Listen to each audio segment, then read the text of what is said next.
Notre reporter Diana Eyango a rencontré quelques victimes. Histoire poignante. Suivez. C'est l'histoire de 13 ans de torture. Solange, dame de ménage, a longtemps été le souffre-douleur de son ex-compagnon. Pour ce prédateur, le domicile conjugal s'apparentait très souvent à un ring de boxe. Quand je rentre comme ça, je ne peux pas manger des posi-bottes. Il me tapait même pour rien. Juste parce qu'il ne voulait plus de moi à la maison. Parfois, il m'appuyait le cou. Je m'étouffais et j'étais enceinte.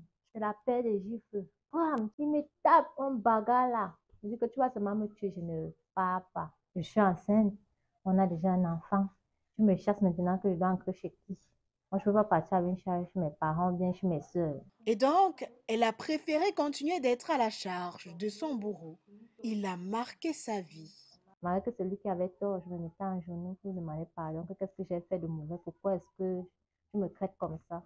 Aujourd'hui, la plaie de sa souffrance a cicatrisé.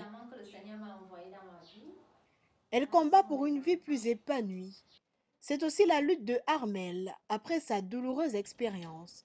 Elle a été frappée de plein fouet par les dérives de son prétendant au point de rompre ses fiançailles. En fait, ce qu'il disait souvent, c'est qu'on doit corriger les femmes. Il s'était énervé pour sa brosse à dents et il m'a renversée. J'avais été blessée.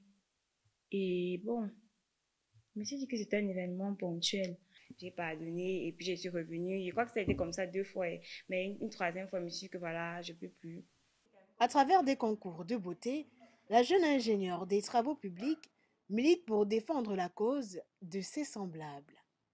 Nous ne disposons pas de statistiques actualisées sur ce phénomène au Cameroun, mais l'observation empirique autour de nous renseigne sur sa banalisation.